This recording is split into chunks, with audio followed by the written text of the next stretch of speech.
Hey, what's going on? This is Thomas Galdenzi with Combat Sports Coverage. I'm here interviewing Mike The Truth Jackson over his upcoming professional boxing match versus Clarence Brown.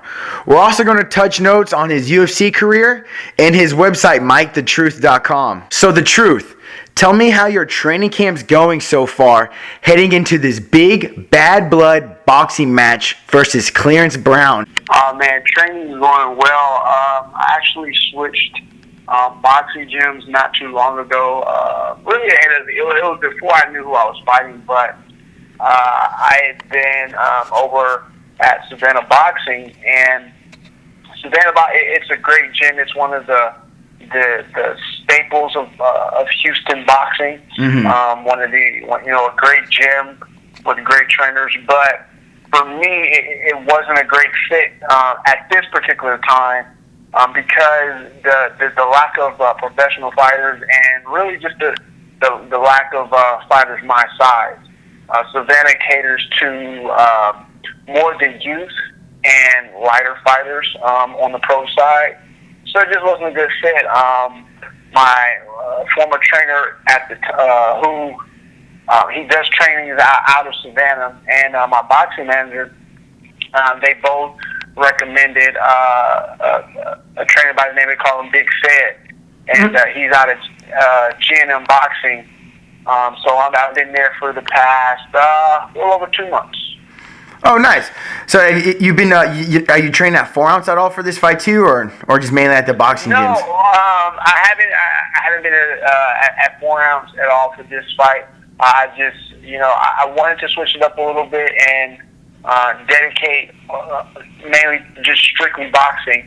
And then again, this was prior to me finding out I was fighting Clarence Brown, or Bum One, as I like to call him. I don't like dignifying him by calling his actual name. But no, and then for me, 4 ounces. It's a drive. Again, it's to me, it's one of the best gyms in the country. Mm-hmm. But it's a good 35, 40-minute drive. That's without traffic. And I think for this fight, that wasn't a benefit. G&M is a little less than 15 minutes away from me. It's 10 to 15 minutes away. So it was beneficial. Less gas, less miles on the car. And it was just best for this account. That's awesome, man. That's great. And then so tell me this whole background story with you and Clarence. How this all come around, because I think a lot of people saw you on Facebook going back and forth, talking shit to each other. But where did it all come from and stuff? Well, everyone obviously knows about the guy and how he really got started in MMA by calling out Danny Pineda, a few years back. Mm-hmm. But how did I got into the scene? So, those who don't know, he's been fighting on these amateur shows, and he does a lot of, he talks a lot, he says all these different things. His last MMA fight, he was supposed to fight a teammate of mine, Craig Grove, and the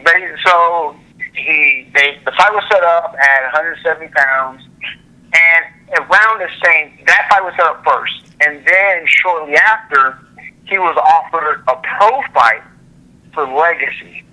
And for him, his goal in life, this delusional goal of his is to be in the UFC, and he knows that Legacy has an affiliation with the UFC, and so he figured, I need to be fighting Legacy to make it, So he was offered a fight in Legacy. So for him, his way of thinking was that,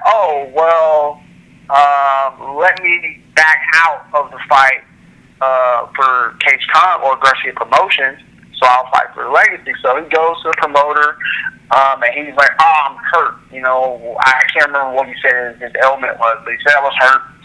And, because he has the reputation that he has, because it was the week, I want to say it was within 2 weeks. I want to say it was about a week. So let's just go. It was a week within the fight, like that Monday. Dang. And he's texting the promoter, and he's like, hey, I'm hurt. I can't fight. And so the promoter came back and was like, okay, you heard, you've gone to the doctor and you can provide me with the doctor's note or whatever that's saying you heard. Yeah. Well, he was just like, nah, I don't remember what his exact response was, but he didn't provide a note. So the promoter comes back and was like, look, if you don't provide me with an excuse or if you don't fight and don't provide me with an excuse, then I'm going to, recommend to the TDR that you're suspended, indefinitely. So he was like, okay, well, I'll show up. So he comes away, and he shows the weigh-in like 2-3 hours late. Wow. He comes away, and then the fight was at 170 pounds. He shows up at like 185. So I guess in his mindset, he was like, oh, well, I'm gonna be a whole weight class up. Yeah. Craig's not gonna fight me. Well, Craig was like, I don't care what you weigh, we fight. So damn. Like, so I was, I guess it's one way of backing out or getting out of the yeah. Had failed him. So the next day, the day of the fight, fighters there early for, they're supposed to get there, several hours before doors open, for prep and rules meeting and all this other stuff. Well, let's say doors open at 6:30. Well, 6 o'clock, or no, fighters get there at 5. Fighters get there at 5. Mm-hmm. So about 6 o'clock, 6:15, Clarence is the only fighter not in the building. Oh, wow. So we're trying to figure out where Clarence, and we know if you follow him online or you see, which really no one should be following this guy. That's kind of the issue we have here. Is so many people love to watch train wrecks. That is true. They antagonize him, but let me see. So about 6:15, he's the only one out there. So you look on his Facebook page, and this was the day the new Rocky movie came out. Well, you see a picture of Clarence standing next to a Rocky cutout, and we're like, hold on, Oh, I remember this. He shouldn't be in the movie. He should be here to fight. So, after all that passed, he got suspended by the commission. Well, when I come in, I write an article about what happened. Clarence sees the article and he throws a fit. He sends me messages telling me, he's cussing me out, telling me I need to take it down, that I'm lying on him, this, that, and the other, or I'm not the truth and it has untruth. So I simply asked him, I was like, well, Clarence, where in the article did I lie on you? If you can tell me where I lied and you give me proof that I've lied, I'll make a retraction. He avoids the question. He just goes elsewhere with it. Even to this day, like, send me messages talking about stuff, he'll call me a liar, and I'll ask him, where have I lied? And he never responds. Oh, wow. So we go back and forth, and I was like, look, man, I'm not taking it down. So now he's like, I'm out to get him. And I'm like, Clarence, no one is out to get you. You're doing all of this to yourself. Yeah. I'm not making up any stories about you. No one's lying on you. I think if you wouldn't do this dumb shit, then I wouldn't have a story to write, or nothing to talk about. Mm-hmm. So that's really his beef with me. Well, we got into it a little bit at the Bellator Fan Fest when Bellator was out in Houston. I had the whole UFC experience. He tried to throw shots at that. And then, so at Bellator, when I saw him, he had said some stuff online. I was like, man, look, you're talking all this stuff online because that's what you like to do. But you would never say it into my face in like a setting where you and I can fight. So at the Bellator Fan Fest, I had access to that, and I was in there, doing some interviews, taking pictures. Yeah. And then he's waiting in line like a fan. And actually, I don't even know if he ever went in because I stayed around an extra like hour and a half waiting for him to come inside just to like kind of troll him, just to mess him a little bit. Yeah. But he never came. He was maybe like the very end of the line. So anyway, as I'm walking out, at this, I remember seeing him earlier, and when I was leaving, I didn't know where he was. And so as I'm leaving, I just heard he called my name and said something, and I kind of like as I'm walking, I'm looking like, who is it? And I see him, so I'm like, oh, okay. I pull out my phone, I actually hit I was looking to shoot a video just to kind of mess with him. Yeah. But I hit record twice, so I didn't get the video. But basically, he just went there. You know, he was calling me all kinds of names, cussing out my face, and he was like, "You see, I'm saying it to your face like you said, but you're not doing nothing." So I'm like, "Yeah, you have 3 cops standing right there." Yeah, it's just stupid. Yeah. I was like, of course I'm not going to do something to you in a public setting where there's 3 cops looking at us right now. Yeah, and you're kind of working the event too, right? You know? Right, you know. I just blew, I'm like, you're nobody. I just blew him off. So fast forward a little bit more, I blocked him, and he starts, like, making these posts about me. Like, it was random. Like, this was, what are we in, June? This is in May. So Bellator happened in March-ish. I think I say March. We're in May. We're 2-3 months later, right? And he's still bringing my name up, and people screenshotting it, and I go and unblock him just to see what he's saying. I get a laugh. Yeah. Know what everybody else is doing. So then he starts talking about he wants to fight me in an A match. And I was like, look, I got a boxing match coming up, so I don't know what to tell you. So that was it. Well, he calls me out. He just puts my name one day. He's just like, Mike Jackson. And so, again, someone tags me in it. So I go check it out. And by the time I get there, he's telling people he doesn't matter. I'll fight in MMA, boxing, whatever. So I was like, well, look, I have a boxing match coming up, and I need an opponent to fight. Here's your opportunity. And then I saw it immediately. I was doing him a service. Yeah. I was giving back to the people, which I love to do. He gets a nice, good check. He gets a check. He's getting paid $800. He didn't even have to work for this. He doesn't have to sell tickets or anything. He gets $800 by the grace of me. Yeah, that's what's up. And I told him he's never seen $800 in his life, you know. He complains about needing gas and this, that, and the other. So I looked at it as an opportunity. You know, he talks all this stuff about me. He wants to fight me. So now here's his chance to fight and get paid. So It's a win-win for Clarence Brown. So that's really how the fight got made. I called my manager, talked to the promoter, and I honestly thought, because he asked me how much he was going to get paid, I thought they were going to give him like a couple $100, $200-$300. Yeah. And then he gets mad at that, so they offer him $800. He gets mad. He's like, no, I want 5 and 5. So basically, he wants $1,000 to fight me. That's only if you won, though. Yeah. Right. Well, it's boxing, not MMA. Oh, yeah, so yeah. It doesn't even, you get a flat purse, but I'm just like no one cares about you. Mm-hmm. You're nobody. What makes you think you're worth $1,000? I mean, there are veterans in the sport in MMA and boxing who don't get $1,000, let alone on their debut. Like his is his professional debut, mm-hmm. and you're wanting $1,000. Like, who are you? You know what I'm saying? So I did him a favor. You know, I got him the $800 paycheck coming up. And hopefully, and I know people like to mess with him and say, hopefully he shows up. But to his credit, and this is me kind of, sticking up for him a little bit, the whole no-show thing it only happened one time, mm-hmm. and I know the reasons behind him. He felt that if he would have showed up and fought Craig, he would have lost.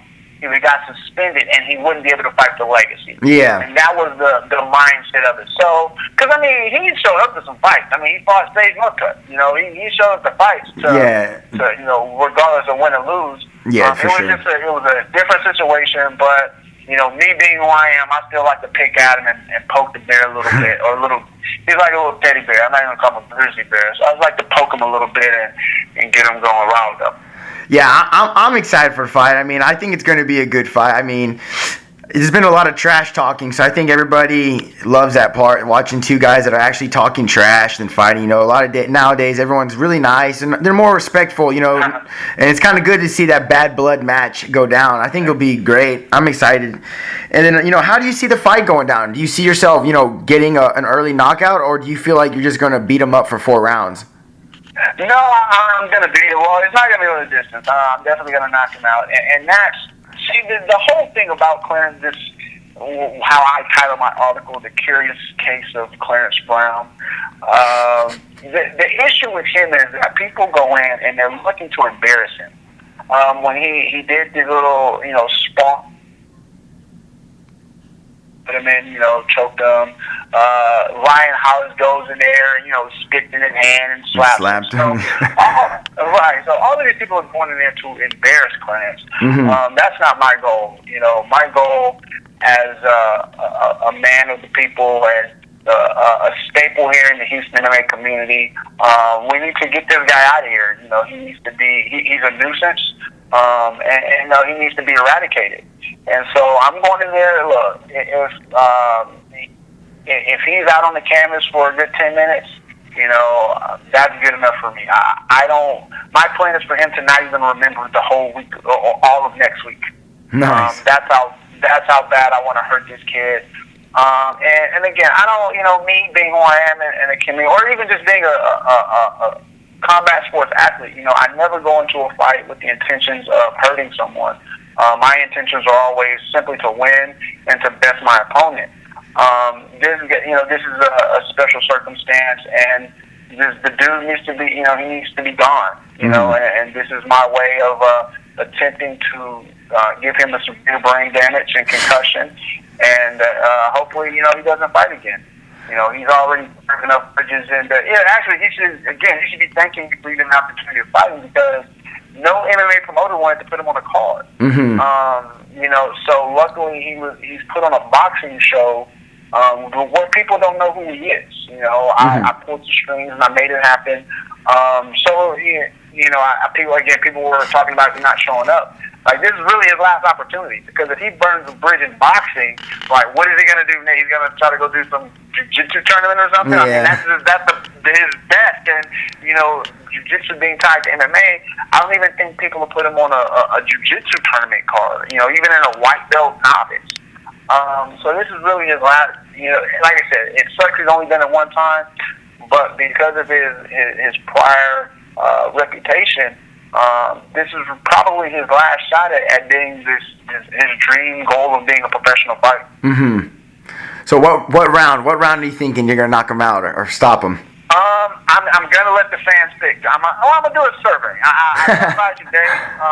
My original intention was I'll let people pick. And then the day I came up with this cool little idea to do a survey, and I'm gonna give, if you pick the round, and then just because it's boxing, it's a little different, it's really just a knockout. So I'm gonna add a little bit of stipulations, like if he quits on the stool, nice, it's a one-punch knockout, or the ref stoppage. So I'm gonna throw those in there, and then if you pick the correct way of stoppage and the round, then you'll win something. I don't know what, probably a gift card or something from one of my sponsors, or tickets to a Legacy, or Cage Combat if you're an event. I haven't really decided what. That's legit. But I gotta make this fun. Again, I'm not taking Clarence.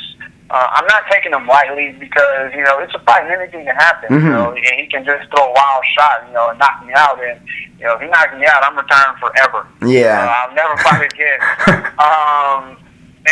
But again, I'm not taking him lightly. But at the same time, I have to make it interesting for the fans to want to come in and see this outside of me just simply knocking him out. Because I can go and knock this dude out on the street corner, because he keeps calling. Like, was it today? No, yesterday. He was telling me to come meet him somewhere and to fight. And I'm just, so his thing now is, hey, every time he sees me, we're gonna fight. He told me that yesterday, and I was like, okay, well, I'm gonna save this message, because I'm gonna see you in public, and then when I beat your ass, people gonna want to arrest me. And I'm like, well, look, he threatened me. He told me whenever he saw me, he wanted to fight. He really can't get to many places that I'm at anyway, simply because he doesn't have a car to get there, or gas money, or he doesn't have money to get a ticket. But again, this is just a way, for the fans to be entertained, in a professional setting, in a boxing event, and just got to make it worthwhile. Yeah, I'm excited. Like, I think it's gonna be awesome. You're gonna be pumped for it. And then, so tell me, how was it like fighting for the UFC? You know, that must have been a crazy time for you because you know that was your first professional MMA fight. You've had other pro fights, you know, boxing, kickboxing. You've also had the amateur MMA fights, but nothing I can imagine was on the UFC scale. And so, how was that? You know, because that was for the Mickey Gall fight, right? You and Mickey Gall fought. The winner was going to fight CM Punk. You guys were on a lot of, you know, hype shows. You guys did the Ariel Wani show, the MMA Beat, the MMA Hour. Oh, you did at least. So how was like that? You know, that must have been crazy. Like your emotions, everything I bet was going crazy. I saw the show that you did with Ariel Wani and all them. I thought you did a great job. I was like, I mean, you look like a straight like OG. Like it was like a straight pro. It was awesome. I'm not gonna lie. I remember watching it and I was cheering you on. I was like, hell yeah, doing Houston right. I was like, that's what's up. Right. So like, how was that week? You know, if you can break it down for me and tell me your experience. The entire experience was amazing. You know, obviously the only thing I would really change would be the outcome of the fight. But overall, the organization was professional. They handled everything. Everything was a smooth ride. The only real, I would say, the downside was like the scheduling. The scheduling was kind of hectic. They didn't plan things out, so a lot of things got kind of pushed back on one or a couple of the media days. But I mean that's trivial. It comes with the territory, especially with a large organization like that. But you know, me working closely with Legacy, being inside the game, you know, one of the top organizations, I'm very familiar with how the intricacy of you know, how the behind the scenes and things like that work. And the UFC, it was, you know, very similar on what goes on. A few extras, obviously, you know, you have the Reebok fight kits now, so I'm getting, you know, some or sized up for that thing. Oh, that's cool. But for the most part, you know, it's take Legacy and just magnify it by 10. It's a lot going on. You know, they have you know, their own people there as far as cameras and, you know, their crews. You know, with Legacy, they work with Access TV, so Access kind of handles all of that. The UFC, everything was all encompassed in one during fighting. So the schedule was fun. Leading up to the fights, you know, there were obviously a lot of interviews and press that I had to do. I think it was really only one day that was really hectic and it kind of messed up and threw my training off. Because they didn't really tell everything. Like they told, oh, well, you're gonna be talking to like, you know, ESPN and you know, all, you know, they gave me like 3 or 4 reporters, and then come to find out they were all like back to back to back. Like, so I was already scheduling like these other interviews with, you know, like television stations in Houston. Yeah. And they were kind of overlapping because they didn't really, you know, give me all the information. If they would have given me all the information, I think things would have run smoother. But, you know, like I said, it is what it is. You know, everything worked itself out. No one was upset, you know. So, yeah, I got to talk to some people over in Brazil, you know, prior to going out there, and that was fun. They were trying to get me to come out there, and I was like, I got some big booties out there, so yeah, right. I have to. Yeah. And then, you know, the media, while it was in Vegas, you know, they were aware of who I was. And it was a little different because, you know, a lot of people it was kind of like the media guy I was fighting. So, the big people that I've known, like Ariel, I've known him for a while, and we've spoken. Jeremy Botter, there was a few people that I've already, you know, been in contact with prior to this whole thing, you know, getting started. And then I met some other great journalists, really big, Kevin Iole. He's been in the game for years. I've been, you know, we were all just kind of sitting there talking, and I mean, we were talking about like boxing in the 80s and 70s, you know, and it was good, you know, just, you know, I like being around older people anyway, and hearing, you know, especially people who've been in, you know, different fields, whether it be fighting or, you know, photography or whatever my interests are. You know, someone who's really been doing whatever it is that they're doing, you know, practicing their craft for so long, it's always good to, you know, sit and, you know, whether I'm picking their brains or just hearing old stories, you know, that shit that I love to do. Exactly. So, you know, who do you think is going to win that fight between Mickey Gall and CM Punk? Man, Mickey Gall's on. Look, I'm actually surprised that they said they're actually gonna fight. I didn't think, CM Punk was was really ever gonna make it into the show. Same. Taking, his injuries and, back surgery and all this other stuff. I didn't think it was gonna happen, but with that being said, Mickey Gall is gonna, and it has nothing to do, even, prior to, me going in there with Mickey, I always, this kid's gonna dust CM Punk, and this is just from my outside experience, just looking at it from the bigger picture, having no ties to it. Then you start talking to various sources that have close ties to his training camp, whether it be outside sources or inside sources, whoever the case may be. They're all like, look, the dude is terrible. He's trash. Like, this guy shouldn't be in there fighting, Who, CM Punk, right? Yeah, CM Punk, When the guy's name came up, I simply was like, it made no sense, because it's not like it's not even like a James Toney kind of thing, where James Toney came from boxing. Like, CM Punk has no combat sports experience.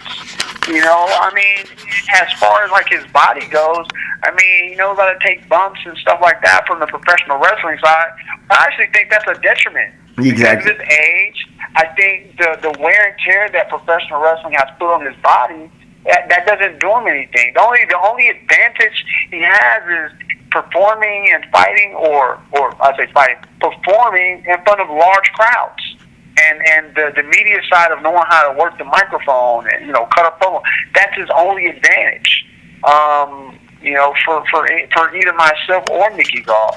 But I think Mickey, he's going to go. I think he's going to do a little better because you got really two jiu-jitsu guys.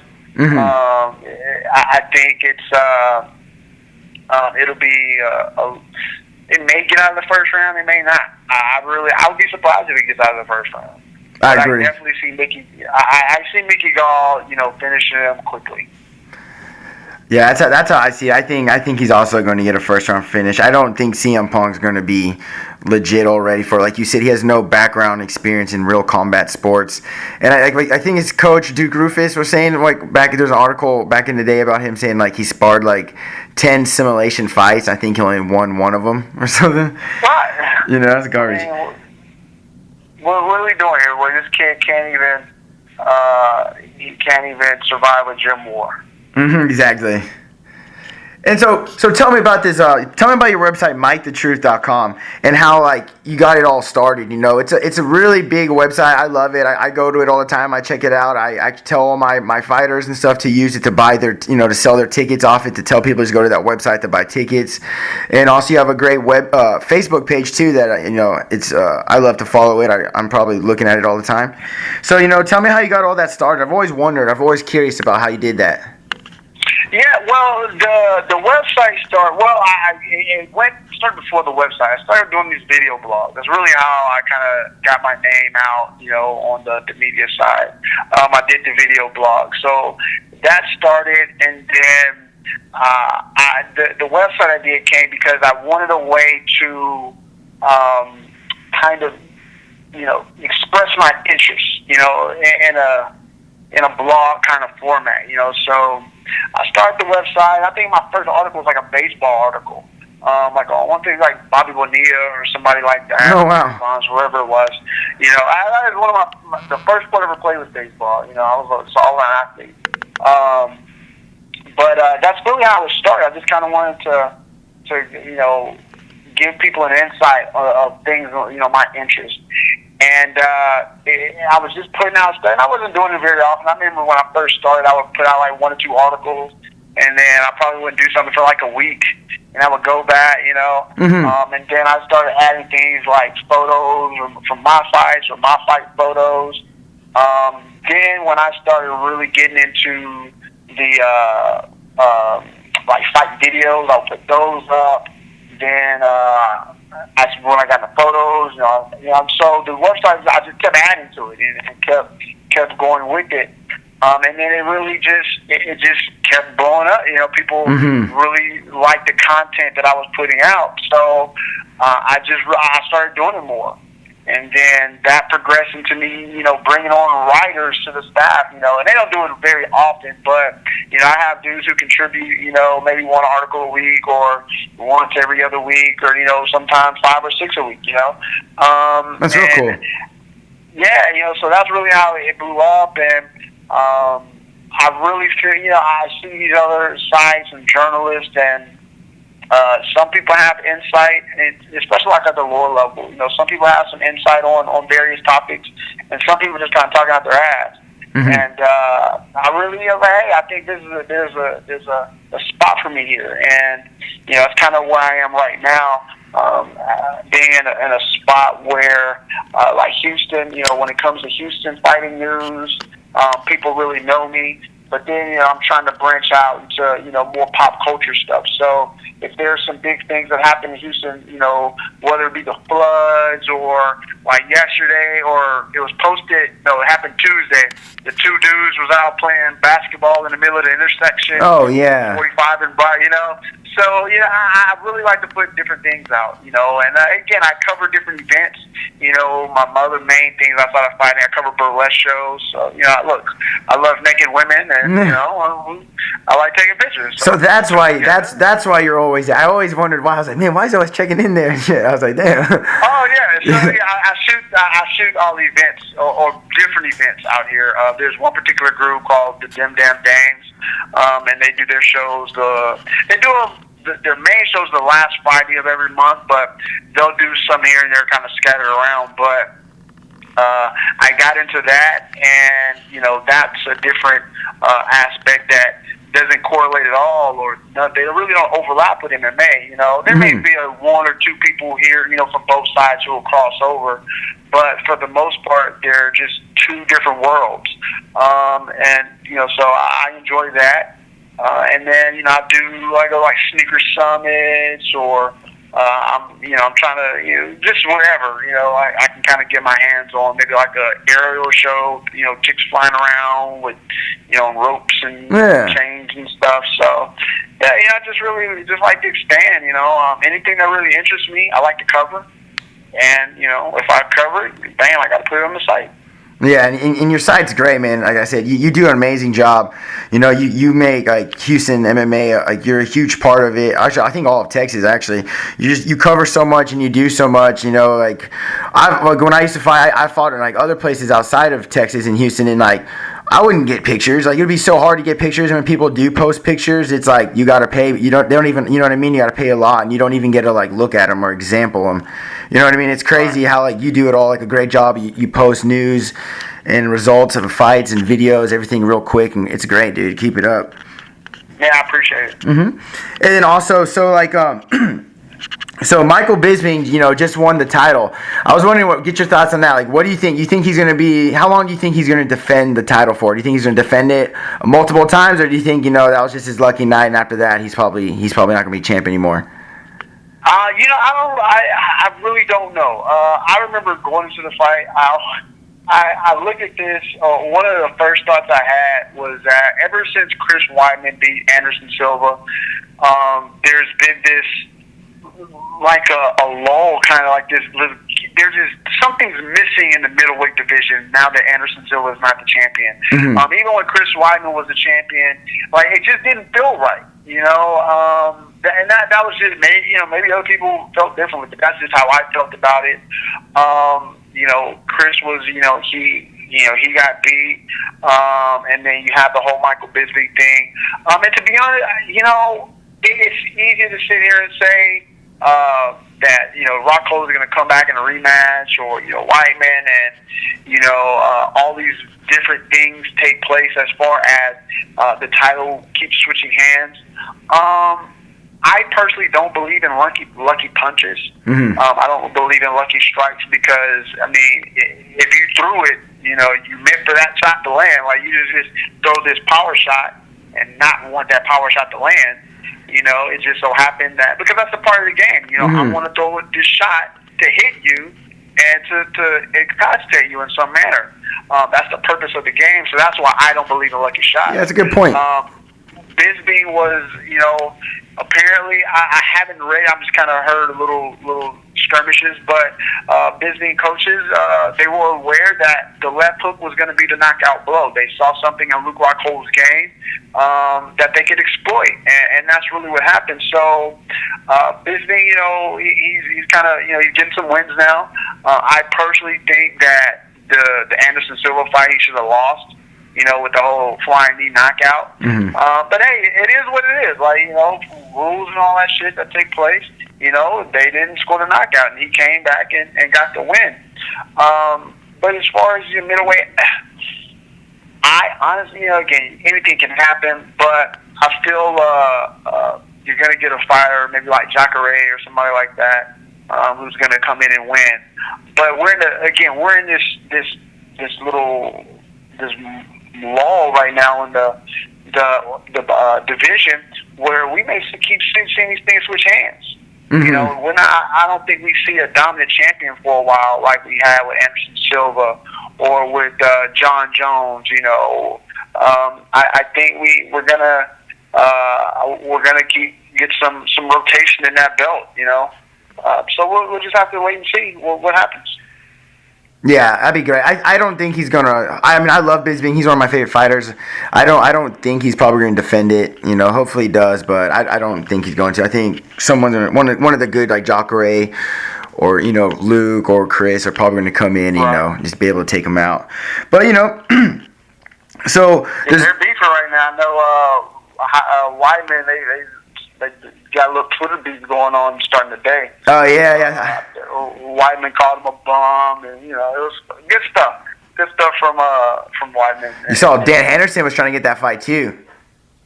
Well, yeah. I mean, look, I would too, but that just doesn't make any sense. Like it doesn't. From a sentimental standpoint, I love the idea of it. But the fight itself makes no sense when it comes to rankings and positions on the of wins and losses. So, yeah, Henderson better not get that fight. Yeah. So, tell me about Fury Fighting Championship 11 in Houston, Texas, June 17th, 2016 at the Humble Civic Center. I know you'll be covering the event. What's the main fight you're most interested in? Oh, man, let me pull up the card real quick. I'll tell you in a second. Because there's some... I remember, for me, I work for Fury. I do all their production, so... If people want to, get stuff done, like designs or any tickets, you can get all that at MikeTheTruth.com. Just letting everybody know that. So exactly. But let me see. Let me pull up the card. But no, when Eric sent me the original card post, and I'm the guy who breaks that news. But when he sent me the card, and that's the thing. Like the Fury cards, man, these are all just. Especially the initial. Sometimes, some fights fall off, but the initial cards are just always, legit. Mm-hmm. But let's see, the fight that I am looking forward to most, it's the main event. You have Charles Cheeks and Justin Weisword fighting for the inaugural lightweight, I guess the Fury Fighting Championship lightweight belt. That's the fight I'm definitely most looking forward to seeing. You have two just, great fighters. Charles Cheeks is a strong wrestler. His striking is getting better. He's taking on Justin Weisword, who's a motherfucker. Yeah, he's scary, dude. I've been knowing Justin since. For almost 10 years. Oh, wow. And I've watched, back out in the College Station days, and, that's where we met. He was training at another gym, but we cross-trained a little bit. And he was really, it was just, we go there and do some rolling or sparring. It was just hey, it's Justin Weisword. We just kind of who is this dude? And at the time, he was he was just a young amateur fighter. But that's all of us, especially at this time, in 2008, 2009, where fighting wasn't as big as it is now. But, I've been a teammate of his for several years at both 4 Ounce and at Houston Muay Thai. And I've seen this dude evolve into a beast I mean, and you know, I know a lot of people like to say that shit like such a beast. Like this kid is good. Like Justin's really good. His last loss was to Mike Bronzoulis, and that was in Legacy. I mean, Mike Bronzoulis is really a weight class above. I mean, it's like a dude's legit like a 170er. Yeah, he tried to get down to 55, but I mean, the dude's legit, 70er. And then, he lost a decision to a former UFC fighter, Carrington Banks. But before that, I mean, the dude is just he's mauling people, Mm-hmm. But again, in the gyms, I'm seeing him do his thing, and the dude looks great. And again, I'm friends with both guys, but I don't know if Charles possesses, the skills, the complete skill set to beat him. Can he beat him? Of course he can. But I don't know if he has the complete tool set to defeat Justin in this fight. Yeah, I think that's gonna be a great fight. I mean that's awesome. It's for the title, but yeah, Justin, I never met him or anything personally, but I've seen him fight multiple times, and his stand up looks legit. I would not want to get kicked by him or punched by him. And then Oh, that's cool. What's the fight on the card that you think is like the one that's like the sleeper fight? The one that not too many people are going to know about, but you would know that's like, yeah, this is going to be a great fight. Oh, shit. CJ Vergara versus Ramiro Ruiz. That's going to be a fight right there. CJ is, these are 125ers. Well, two fights. I'm going to come back to that one because that one's a kind of a little preview. But the co-main event is Charlie Ontiveros versus this guy out of San Antonio named Fabio Trindade. And Fabio is he's a BJJ black belt. His ground is legit. And then you have Charlie, who's really known for his striking abilities. So this is going to be a great, or it has a potential to be a great fight, trying to see who implements their styles. Mm-hmm. I remember seeing Fabio, and Fabio has a chin. I saw him take a shot to the face by Tank Gonzalez. And Tank might not be the best dude out there by any means, but if he hits you, chances are you're going to sleep. Yeah, he can crack. Clean. Yeah, the dude is a hitter, and I saw him hit Fabio in the face with a bomb, and the dude went down, and Tank, he jumped on him, but Fabio in his concussed state, because that was a concussed punch that he received. But in his concussed state, he was able to kind of regain himself, and he ended up submitting Tank. But the dude, if you survive that, you have a chin. Yeah. So that's kind of why I'm waiting to see, and Charlie with his dynamic striking, and then what Charlie shows up, and that's the other thing, you never know what's Charlie going to show up. I don't see Fabio being the type of person that's going to beat Charlie is someone who can kind of grind him out, but get close and get their hands on him. I just don't know if Fabio will be able to do that. So that's going to be the deciding factor. But back to the sleeper fight. CJ and Ramiro. CJ he's out of Peace Preston in San Antonio, and he's a very dynamic kid. He's all over the place. Very good. And Ramiro Ruiz is he's a training partner over a 4-ounce. Well, he's a teammate. I'm not going to say training partner. He's a teammate because I don't get down with the little people like that. But he's this. He has good wrestling, good takedown defense. His jiu-jitsu is getting better. This is a kid who pretty much takes a bus from Mexico several times a month to come out and train with us. Oh, wow. If you watch his fights with like Mike DeLeon, those have been some great fights. He's able to survive, and Mike is a legit wrestler. His wrestling is legit, so he's able to survive that. And he submit Mike, or I think it was a submission or anything. I don't remember. They fought a few times. Yeah. But Ramiro's he's well rounded, so that's why I think this could be a main event on the card. Like, that's how good this fight is. And I think the reason it's not on this is because you have CJ, who's from San Antonio. He's not well known out in this area. And then you have Ramiro, who I think he might have a couple, maybe he has a few more fights now. But again, he comes from Mexico, so he doesn't really have that name recognition out here. So that's actually, I'm going to say that, I don't know. Just on style, I'm going to go with CJ and Ramiro versus Fighter Tonight, but I can also see Charles Streets and Justin Riseborough being Fighter Tonight. So yeah, those are my two exciting fights that I'm looking forward to seeing. Are you going to be working that, or are you not going to be working that because you fight the night before, the next night after? Man, I'm working, man. Oh wow. I do it all, baby. That's nice. Well, yeah. Well, thanks again for coming on here, answering my questions. Getting some time to chat with you and everything. And is there anyone you want to thank? That's been helping you really grind hard for this training camp and everything, or sponsors? Oh, of course. Yeah, I'm definitely my sponsor. So I just picked up a new sponsor, Woo MMA. I know a lot of people in Houston are familiar with them, but definitely a shout out to Woo MMA to buy me all my gear. I got some all fresh new gear, fresh exclusive gloves nobody has yet, all Everlast stuff. Oh, nice. And, they provide, all great pro shop or fight shop for all your gear. Definitely want to thank Onnit.